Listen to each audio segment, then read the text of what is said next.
7절로 14절 말씀을 큰 목소리로 합독합니다. 또한 내 종 다윗에게 이처럼 말하라. 만군의 여호와께서 이처럼 말씀하시기를 내가 너를 목장 곧 양떼를 따라다니던 때에서 데려다가 내 백성 이스라엘의 주권자로 삼고 내가 어디로 가든지 내가 너와 함께 있어 내 모든 대적을 내 앞에서 멸하였은즉 세상에서 존귀한 자들의 이름 같은 이름을 내게 만들어 주리라.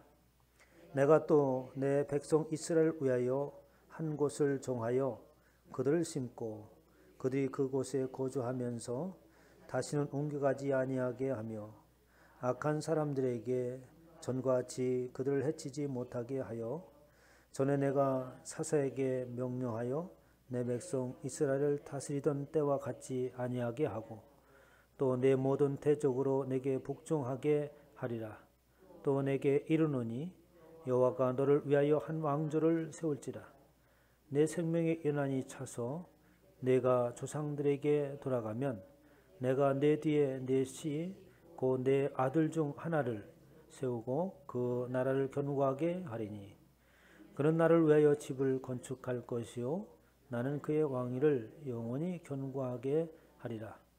나는 그의 아버지가 되고 그는 나의 아들이 되리니 나의 인자를 그에게서 빼앗지 아니하기를 내가 내 전에 있던 자에게서 빼앗음과 같이 아니할 것이며 내가 영원히 그를 내 집과 내 나라에 세우리니 그의 왕위가 영원히 견고하리라 하셨다 하라. 아멘. 할렐루야. 네, 이 시간에 하나님께서 저와 여러분들에게 주시는 말씀은 역대상 17장 7절로 14절 말씀으로 그는 내 아버지가 되고 그는 나의 아들이 되리라. 이런 제목으로 하나님의 말씀을 선포하도록 하겠습니다. 하나님께서 저와 여러분들을 향하여서 나는 여러분들의 아버지가 되며 또 나는 그들은 나의 아들이 되리라 라고 이렇게 말한다고 한다면 정말 감격적인 일이죠. 이보다 더 감격적이고 큰 은혜가 없을 겁니다. 그런데 이 말씀을 너무 쉽게들 알고 또 그 감격을 잃어버린 지가 오래된 것 같아요. 우리 이 땅에 살아가면서도 부모에 대한 우리의 감정이 있죠. 그러나 이 땅에 살아갈 때 우리의 부모라고 하는 것은 불완전합니다. 그래서 우리의 마음이 원하는 것들을 채워줄 수가 없죠. 그것은 죄악 가운데 있는 상황이기 때문에 그렇습니다. 그러나 하나님께서 우리 아버지가 되신다고 하는 것은 상황이 다르지요. 그분은 그 자체가 사랑이요 또 인자하며 자비와 긍휼하심을 가지고 계신 그런 속성을 가지고 계신 분이기 때문에 저와 여러분에 대한 절대적인 사랑으로 품고 또 인자와 자비와 긍휼하심으로 끝까지 참고 인내하시며 우리들을 부르고 그러시는 그런 하나님입니다. 그분이 우리의 아버지가 되신다고 하니 그 말 한마디로서 우리가 위로가 될 수 있죠. 그런데 오늘 본 말씀은 성경에 있는 전체적인 이야기를 요약한 것이라고 말할 수 있어요. 역대기라고 하는 것은 이 다윗에 관한 이야기를 중심으로 해서 풀어나가는 것이 역대기인데 어디까지 가고 있느냐 하면 그 다윗을 통하여서 바로 그 새로운 씨가 태어나고 그 씨가 바로 예수 그리스도를 낳게 되어지고 예수 그리스도 나옴으로 인해서 구원의 역사를 이루고 우리가 마침내 하나님의 나라요 또 하나님의 자녀가 되는 것까지 쭉 이어지는 이야기를 하고 있으니까 오늘 본 말씀에 되면 말씀은 성경 본문의 전체를 요약한 말씀이라고 할 수 있죠. 오늘 본 말씀 아주 그 큰 위대한 말씀을 하시게 된 동기와 배경들이 10장부터 그 전부터 계속해서 이어지고 있습니다. 그동안 우리가 다니엘 기도를 하는 동안에 역대상에 대한 맥이 조금 끊겨질 것 같아서 다시 한번 설명을 드리면 13장에 들어와서 이제 다윗이 그 하나님의 은혜와 또 형용할 수 없는 감사에 이제 법궤를 하나님 옮기려고 합니다. 그런데 그 법궤를 옮기려고 할 때에 그만 자신의 생각이 앞서고 자신의 명예만을 앞세우는, 그리고 하나님께서 이 나라를 다스려 주기를 원한다 하지만 그것은 곧 자신의 왕위를 견고하게 하고 또 이스라엘 백성들로 하여금 내 뒤에는 하나님이 있다, 하나님께서 나와 함께 계신다고 하는 상징적인 것으로서 법궤를 옮기려고 하였습니다.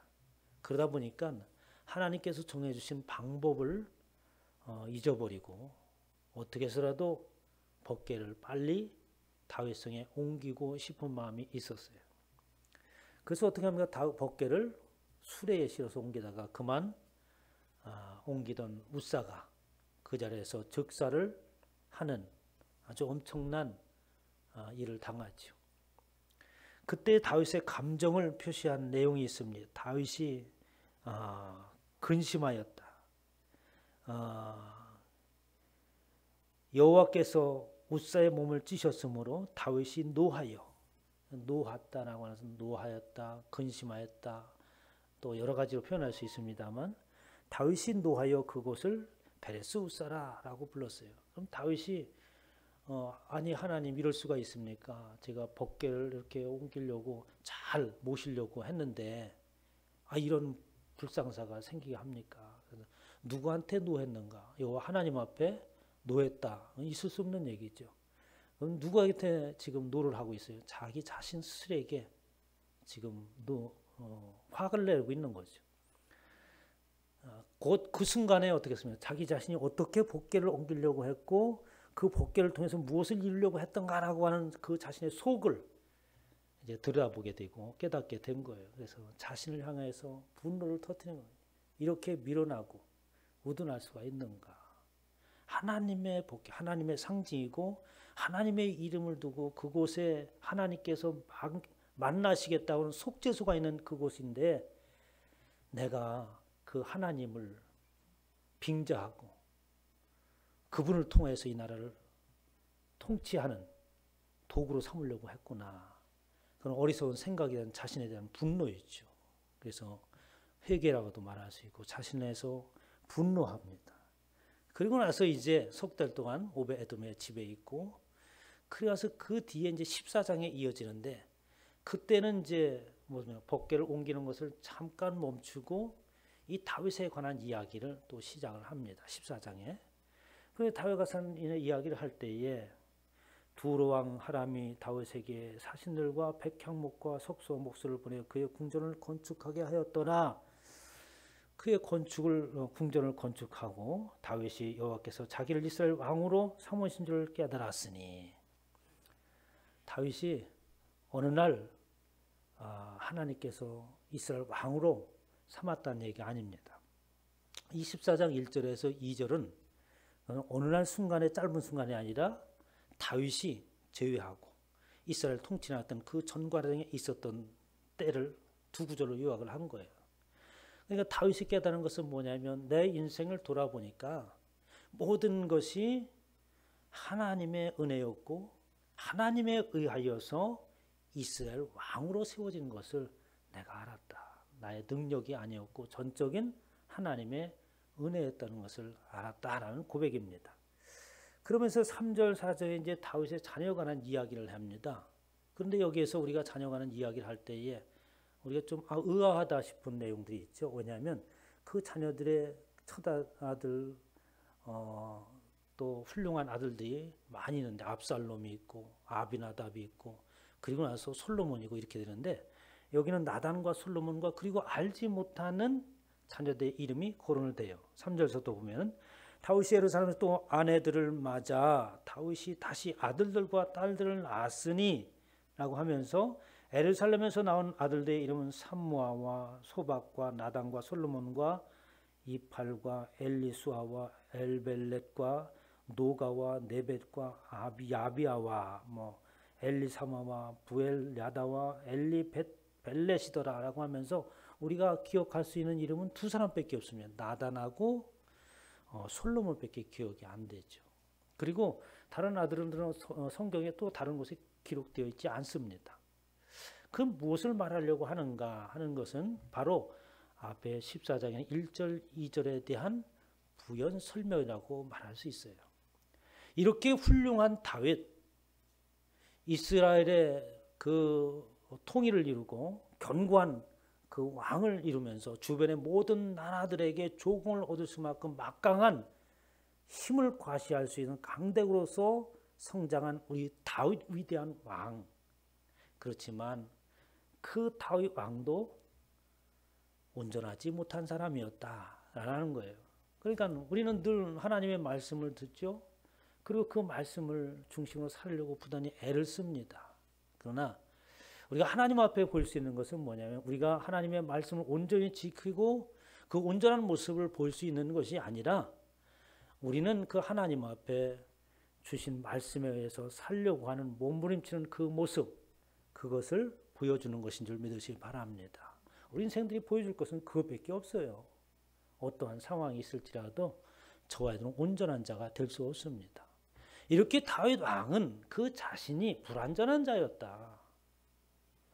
이렇게 하나님께서 명령하시기를 나라를 건설하게 너희가 나를 달라서 나를 주겠지만 주의할 것이 있다. 뭐냐면 병거를 많이 갖지 말라, 아내를 많이 얻지 말라. 이미 사무엘 상하에서 하나님께서 말씀을 해주셨잖아요. 큰 배단이 될 것이다. 다윗이 그것을 잃어버리고 지금 뭘 했다는 거예요? 알지 못하는 아내들도 있었고 그러므로 인해서 알지 못하는 그러니까 수많은 아들들이 딸들이 있었다는 거죠. 자면서 이렇게 많이 있었다. 다윗이. 그럼에도 불구하고 다윗은 하나님을 향할 때에 그는 하나님을 바라보았다 하는 얘기가 이제 고대 블레셋과의 전쟁이 나오잖아요. 그래서 블레셋과의 전쟁에서 그는 전쟁을 할 때마다 하나님 앞에 물었다는 거예요. 하나님, 제가 나가서 싸울까요? 어떻게 할까요? 두 번씩 침공하자 이번에는 어떻게 해야 되겠습니까? 먼저 번엔 나가서 싸우라, 내가 너와 함께하리라. 그리고 저들 너의 손에 넘기겠다라고 말씀해 주셨는데 이번에는 어떻게 하시겠습니까? 그러니까 하나님께서 나가지 말라. 그러고 나서 매복을 하고 있다가 뽕나무 숲 위에서 발자국 소리가 나거들랑 그때 나가서 적군을 치라 하는 내용이 이제 14장에 있는 내용입니다. 그래서 그 소리를 듣고 어떻게 적을 무찌는 얘기를 하죠. 그럼 뭐냐면 그렇게 다윗은 온전한 자가 아니었지만 그에게 아주 그 귀한 모습이 있었다. 보니까 무슨 일이 있을 때마다 여호와 하나님 앞에 물었다고 하는 거예요. 우리가 누구에게 무엇을 묻는다고 하는 것은 뭐 나보다 못한 사람한테 묻지는 않잖아요. 많은 지식을 가지고 있고 경험이 풍부하고 또 이러한 믿음을 보는 믿음의 선배들에게 이렇게 묻습니다. 또 우리가 묻는다고 하는 것은 어떻게 하나님을 전적으로 신뢰한다는 얘기가 되겠죠. 이렇게 다윗은 불완전한 자였지만 하나님을 신뢰하고 중요한 일이 있을 때마다 그는 여호와 하나님 앞에 물음으로 인하여서 그런 전쟁에서 승리할 수 있는 자였다.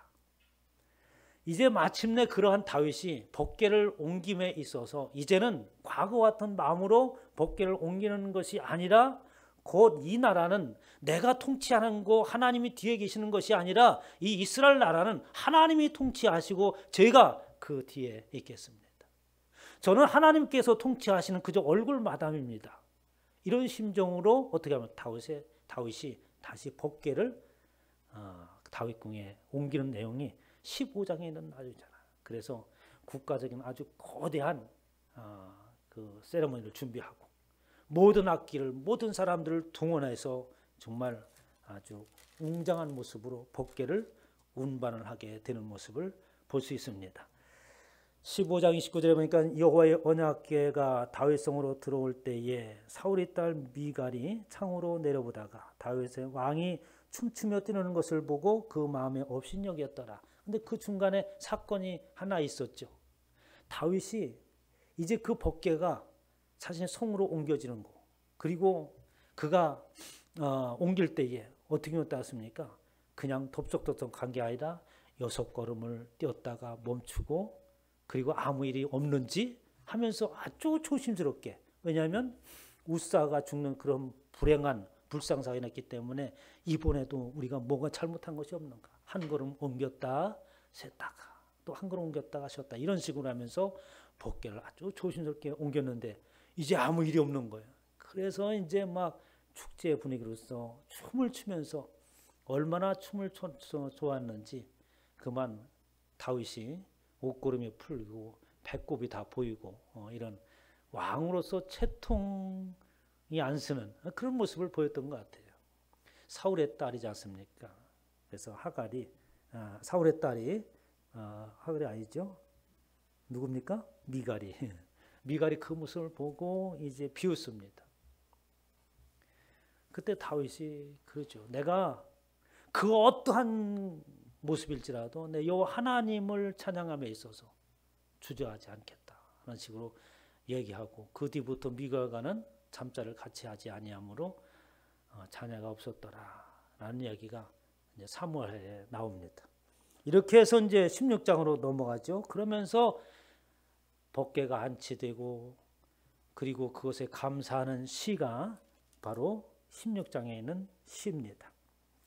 그 중에서 우리가 주의해서 볼 것은 22절과 25절부터 27절의 내용이에요. 이르시기를 나의 기름 부은 자에게 손을 대지 말며 나의 선지자를 해하지 말지라 하셨도다. 온 땅에 여호와께 노래하며 그의 구원은 나를 날마다 선포할지어다 하면서 여호와는 위대하시니 극진히 찬양할 것이며 아주 열렬히 찬양할 것이요 모든 신보다 경외할 것이며 또 여호와께서는 하늘을 지으셨도다. 존귀와 위엄이 그 앞에서 능력과 즐거움이 그의 처소에 있도다 하면서 아주 하나님을 높이는 모습이 나옵니다. 그러고 나서 오늘 이제 본문의 말씀 17장에 넘어옵니다. 이렇게 본문의 말씀에 넘어오면서 1절에 보면 나는 1절 중간에 백향목궁에 거하거늘 여호와의 언약궤는 휘장 아래 있도다. 이제 하나님께서 은혜를 베푸셔서 그 법궤까지 다 옮겨왔는데 그것을 휘장으로 덮어놓은 것을 물꼬로 바라보니까 너무나 불순한 것 같은 거예요. 자기는 아주 호화로운 궁을 지어놓고 있는데 하나님이 임재하시는 그 법궤가 휘장으로 덮여있는 것이 너무나 초라하게 보였던 거죠. 그래서 그가 이제 하나님의 성전을 지으려고 마음을 먹습니다. 그런데 뭐라고 그래요? 하나님이 너는 안 된다라고 얘기하죠. 역대상 22장 8절에 보면 여호와의 말씀이 내게 임하여 이르시되 너는 피를 심히 많이 흘렸고 크게 전쟁하였느니라. 내가 내 앞에서 땅에 피를 많이 흘렸은즉 내 이름을 위하여 성전을 건축하지 못하리라 라고 이렇게 말씀하시면서 다윗으로 인하여서 성전을 건축하지 못하게 하셨죠. 성전을 왜 건축하지 못했을까? 피를 흘렸기 때문인데 결국은 성전과 교회라고 하는 것은 평화의 상징 아니겠어요? 그런데 피 흘린 손으로 성전을 건축하는 것을 하나님이 기뻐하지 않았습니다. 그리고 나서 이제 7절로 넘어와서 이제 하나님의 그 말씀이 선포지는데 이 하나님의 말씀이 선포지는 걸 가만히 보면 아니 앞에서 다윗에게 성전을 건축하게 하겠다고 하니까 하나님께서 하지 말라고 얘기하시면서 너는 피를 많이 흘렸고 크게 전쟁을 하였으니까 너는 성전을 짓지 못한다. 그랬으면 그 뒤에 나오는 말씀은 어떤 말씀이 되겠어요? 하나님께서 준엄하게 꾸짖는 말씀이 이어져야 되는데 전혀 예상을 뛰어넘는 말씀을 하십니다. 4절에 너는 내가 거할 집을 건축하지 말라. 5절에 내가 이스라엘 애굽에서 올라오게 한 날부터 오늘까지 집에 있지 아니하고 오직 이 장막과 저 장막에 있으며 이 성막과 저 성막에 있었나니 나는 어느 곳에 한 곳에 머물러 있는 자가 아니다. 하나님은. 응? 하나님은 우리의 성전이 있지만 교회가 있지만 하나님이 뭐 이 교회만 여기에만 머물러 있는 분이 아니죠. 세상의 모든 것이 하나님의 영향력 아래에 있는 것이고 그 어느 곳에도 하나님의 존재하심을 우리가 느낄 수 있는 줄 믿으시기 바랍니다. 우리는 하나님을 생각하기는 늘 우리 인간의 기준으로서 삼고 하나님을 생각합니다. 어느 곳에 곱게 모셔야 될 분, 그리고 또 훌륭한 곳에만 존재하시는 분, 이렇게 하나님을 생각하고 있는데 그런 하나님이 결코 아니신 것이죠. 악이 있는 그곳에도 하나님께서는 일하시고 계시고 저와 있는 그곳에도 하나님의 선한 영향력이 있는 줄 믿으시기 바랍니다. 그 얘기가 뭐냐? 나는 너희들이 가는 곳곳마다 하나님께서 어떻게 합니까? 불기둥과 구름기둥으로 옮길 때마다 다시 성막을 접어서 옮기고 이랬지 않습니까? 그러니까 성막이 세워지고 옮기는 그곳마다 하나님께서 옮겨 다니시면서 함께 하였지, 내가 언제 내가 있을 만한 집을 건축하라고 했더냐. 이스라엘 무리와 더불어 가는 모든 곳에서 내가 내 백성을 먹이라고 명령한 이스라엘 어느 사사에게 내가 말하기를 너희가 어째 내 백향목 집을 건축하지 않았느냐고 말하느냐 하고, 그리고 나서 이제 보면 말씀인데 정말 형용할 수 없는 놀라운 축복의 말씀을 주시는 거예요. 다윗이 그의 마음속에 하나님을 사모하고 하나님을 향한 마음이 있는 것을 하나님께서 아신 거예요. 그리고 그를 통하여서 하나님의 원대한 계획을 이루시려고 하는 것을 아신 겁니다. 저와 여러분이 하나님을 향하여 있고 모든 삶이 그분을 지향하고 있다면 저와 여러분들을 향하여서 하나님의 놀라운 계획을 이루시는 줄 믿으시기 바랍니다. 그래서 우리 모두는 하나님의 계획을 성취해 나가는 도구예요. 그러므로 인하여서 우리 모두가 다 어떻게 존귀하게 쓰임받는 하나님의 자녀라고 말할 수 있는 겁니다. 그러면서 하나님의 축복의 말을 하죠. 내가 너를 목장 곧 양떼를 떠나던 때에 데려다가 내 백성 이스라엘의 주권자로 삼고, 다윗의 너의 그 과거의 모습부터 얘기합니다. 내가 어느 때에 양떼를 지키던 목동이었지 않냐. 그 형들이 어떻게 7이나 있었습니다. 사무엘이 그들을 보려고 갔을 때에 정말 기골이 장대한 자들이었어요. 그런데 모두가 다 어떻게 아니라고 하는 거예요. 막내가 양을 치는 자가 있었는데 그를 데워봐라. 어린아이였으니까 8 형제가 있었으니까 어떻습니까? 굉장히 어린아이잖아요. 그런데 그를 기름 부는 것을 볼 수 있습니다. 하나님의 주권에 의하여서 기름 부음 받는 거예요. 저와 여러분들이 이곳에 앉아있고 믿음 안에서 살 수 있는 것은 하나님의 전적인 주권인 줄 믿으시기 바랍니다. 그렇기 때문에 은혜라고 하는 거예요. 나 같은 존재가 이곳에 와서 만물을 조성하신, 그리고 우주 만물의 주권자이신 그분을 향하여 앉아있고 설 수 있다 하는 것은 아무나 그렇게 되는 게 아니라 하나님의 구별된 자만이 이곳에 앉을 수 있는 거예요. 그리고 그분만, 그 자들만이 어떻게 하나님을 예배할 수 있는 겁니다. 이곳에 앉아있다는 그 자체는 그것으로서 엄청난 일인 거죠. 그러면서 세상의 존귀한 자들의 이름같이 이름을 내게 만들어 주리라 라고 하면서 세상의 존귀한 자라고 얘기합니다. 지금 다윗을 향하여서 이미 다윗은 어떻게, 지금 다윗의 집권 말기예요. 그러니까 이스라엘이 그 주위의 열방들을 평정하고 조공을 받고 아주 강대국으로서 세워졌을 때에 다윗을 향해서 말하기를 세상에라고 얘기합니다. 세상이라고 하는 것은 온 땅을 얘기하는 거예요. 온 땅. 그러니까 지금 하나님의 그 나라가 이제 이스라엘이라고 하는 그곳에서 확장돼서 어떻게 세계를 향하여서, 온 세상을 향하여서 나가는 것을 말하고 있는 거예요. 이스라엘이라고 하는 그 가나안 땅 그곳에서 이스라엘을 세웠던 것에서 이제는 다윗을 통하여서 어떻게 온 세상을 향한 하나님의 나라가 세워질 것을 이야기하고 있는 겁니다. 그래서 세상이라고 하는 말을 쓴 겁니다. 에레츠라고 하는 땅.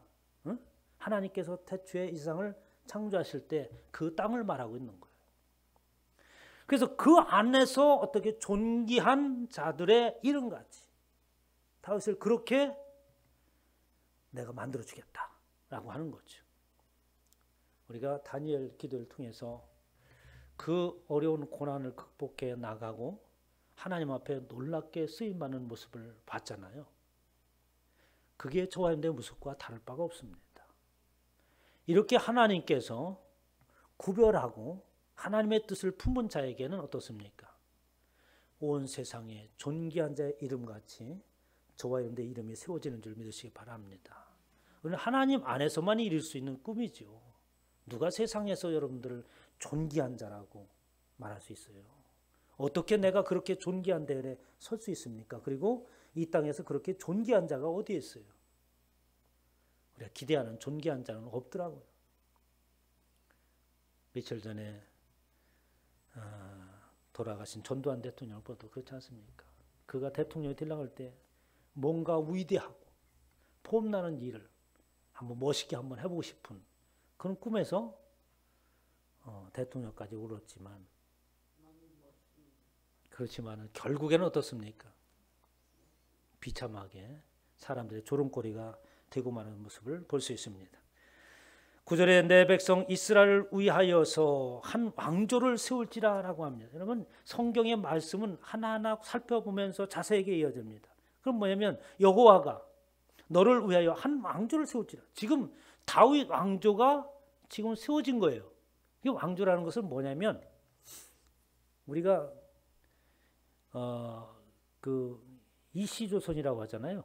왜 이시조선? 이성계를 통해서 세워진 왕조가 이시조선이에요. 그러니까 다른 사람이 집권하기면 그것이 새로운 왕조가 세워지는 겁니다. 그래서 고려에서 어떻게 합니까? 이시조선 넘어오잖아요. 그렇게 왕조가 새롭게 세워지는 거예요. 그런데 지금 다윗이 지금 왕으로 집권하고 있고 나라가 견고하게 세워져 있는데 여호와가 너를 위하여 한 왕조를 세우겠다라고 이야기를 하는 거예요. 그럼 여기서부터 어떻게 우리의 상상력을 넓혀가는, 이스라엘의 왕조가 다윗 왕이 어디까지 지금 확장되고 있느냐? 세상이라고, 이스라엘이라고 하는 그 땅에서 세상이라고 하는 그곳의 지경이 넓히고, 이제 그 왕조는 다윗이 한 이스라엘 통치하는 것이 아니라 그의 왕조를 통하여서 온 세상을 통치할 그 나라가 세워지고 그 왕이 이 땅에서 너를 통해서 이루어지겠다라는 거예요. 다윗이 이야기를 듣고 어떻습니까? 내가 성전을 건축하겠습니다 했더니 하나님께 너 안 돼. 그럴 때 마음이 어떻겠어요? 부끄럽기도 하고 창피하기도 하고, 아니 왜 제가 못합니까? 이렇게 했는데 뒤에 보면 다윗이 감격을 합니다. 하나님께서 이렇게 나에게 축복을 하십니까? 다윗이 아는 거죠. 하나님의 원대한 계획이 나를 통하여서 지금 이루어지겠다. 응? 우리도 그런 기대 속에서 우리가 감사하고 그 은혜를 알아야 됩니다. 하나님께서 나를 통해서 무엇을 이루려고 하시는가? 우리가 기도할 때 뭘 달라고만 하지 말고 오늘 하루는 하나님께서 나를 통해서 뭘 이루려고 하십니까? 길을 가다가도 하나님께서 나를 통해서 뭘 이루려고 하실까? 이렇게 감사하다 보면은 만나는 사람 있으면 저 사람을 하나님께서 인도하라고 하시는구나. 이렇게 하나님의 음성이 들리는 거예요. 이게 그냥 뭐 가만히 있는데 신비한 음성이 쫙 들려가지고 꿈에 막 악천사가 나타나 이런 거 꿈꾸지 말고 내 마음이 하나님을 향하여 있고 늘 오늘 하루도 내가 하나님을 향하고 당신의 계획 안에 있고 그 뜻을 이룰 수 있는 내가 된다면 하나님께서 나를 통해서 뭘 이루려고 하십니까?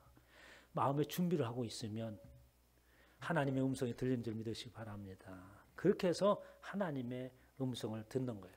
시간이 많이 갈 때 줄여야겠는데 그 누구겠습니까? 바로 다윗의 씨를 통해서 예수 그리스도가 나고 그 예수 그리스도의 나심을 누가복음 1장 30절부터 설명하잖아요.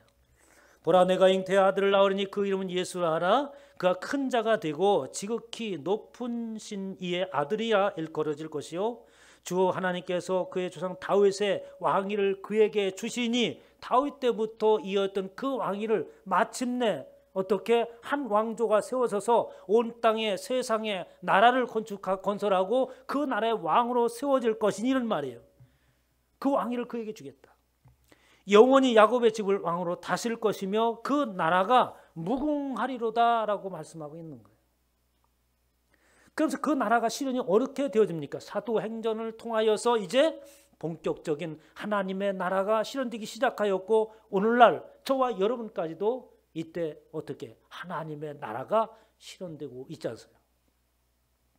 다윗을 왕으로 세우시고 사도행전 13장에 보면 증언하여 이르되 내가 이새의 아들 다윗을 만나니 내 마음에 맞는 사람이라.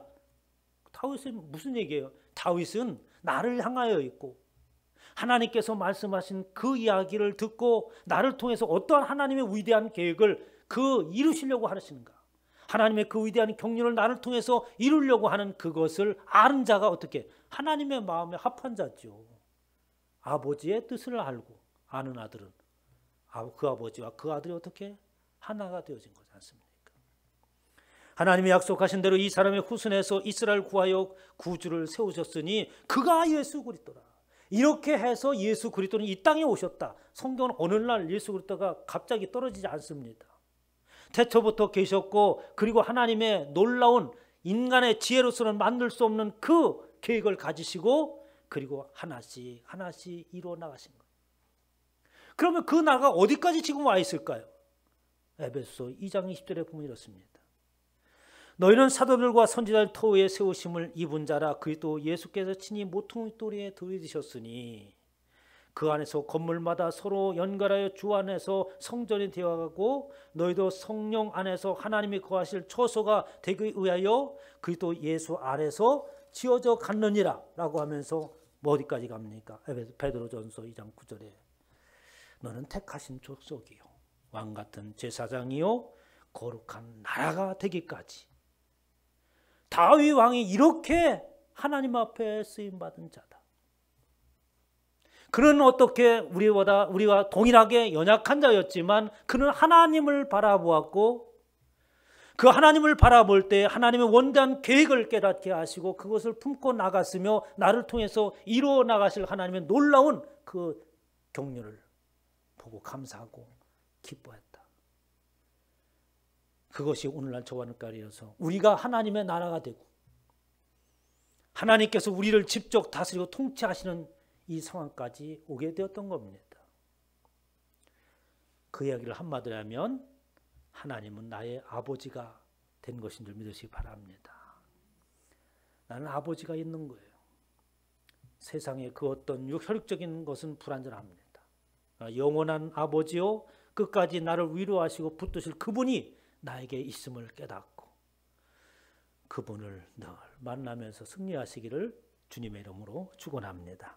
하나님, 부족하고 연약하고 또 미련하기 우둔한 우리 인생들입니다. 세상의 상황과 여러 가지 환경 속에서 묻히고 휘둘림 당하고 허우적이며 사는 인생입니다. 그런 나를 하나님께서 붙드시고 아버지라고 부를 수 있는 은혜를 주시고 하나님의 나라가 되어서 당신께서 친히 나를 다스리시고 통치하시니 감사합니다. 이 감격이 주님을 만나는 그날까지 있게 하시고 이 말씀을 붙들고 승리하는 귀한 권속들이 되어지게 하옵소서. 감사드리며 우리 주 예수 이름으로 기도하옵나이다. 아멘. 하늘에 계신 우리 아버지여, 이름이 거룩히 여김을 받으시오. 나라의 마옵시며 뜻이 하늘에서 이룬 것 같이 땅에서도 이루어지이다. 오늘날 우리에게 일용할 양식을 주옵시고 우리가 우리에게 죄진 자를 사하여 준 것 같이 우리의 죄를 사하여 주옵시고 우리를 시험에 들지 말게 하옵시며 다만 악에서 구하옵소서. 대개 나라와 권세와 영광이 아버지께 영원히 있사옵나이다. 아멘.